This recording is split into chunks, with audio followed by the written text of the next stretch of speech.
Karachi press club کی joint action committee نے صحافی جان محمد مہر کے قاتلوں کی عدم گرفتاری اور مختلف میڈیا ہاؤسز سے میڈیا ورکرز کی جبری برطرفیوں اور تنخواہوں کی عدم ادائیگیوں پر گہری تفتیش کا اظہار کرتے ہوئے سندھ بھر میں 24 فروری کو احتجاجی مظاہرے اور 26 فروری کو کراچی پریس کلب میں احتجاجی جلسے کا فیصلہ کر لیا۔ مزید جانتے ہیں chief reporter voice news Karachi Mian Khurram Shahzad کی اس رپورٹ میں۔ کراچی پریس کلب کی جوائنٹ ایکشن کمیٹی نے صحافی جان محمد مہر کے قاتلوں کی عدم گرفتاری اور مختلف میڈیا ہاؤسز سے میڈیا ورکرز کی جبری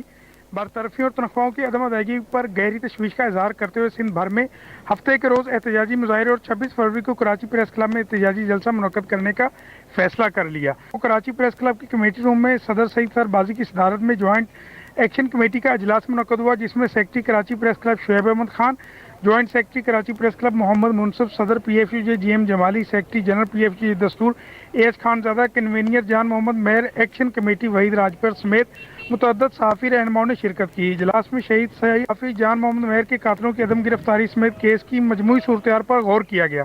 نگران وزیر اعلیٰ سندھ اور صوبائی وزیر داخلہ کی 12 یقین دہانیوں کے باوجود مقدمے میں نامزد مرکزی ملزمان تاحال گرفتار نہ ہو سکے۔ اجلاس نے نگران حکومت اور پولیس کی غیر سنجیدگی، عدم دلچسپی، گہری تشویش کا اظہار کرتے ہوئے جان محمد مہر کے قاتلوں کی عدم گرفتاری کے خلاف سندھ بھر میں احتجاج کی کال دیتے ہوئے اعلان کیا ہے کہ 24 فروری بروز ہفتہ سندھ کے تمام پریس کلب احتجاجی مظاہرہ کریں گے،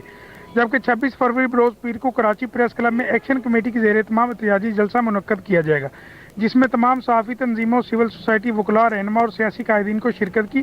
دعوت دی جائے گی۔ مختلف میڈیا ہاؤسز سے صحافیوں کی جبری برطرفیوں اور تنخواہوں کی عدم ادائیگیوں کی ظالمانہ اقدامات کے خلاف احتجاجی جلسے میں آئندہ کے علائم عمل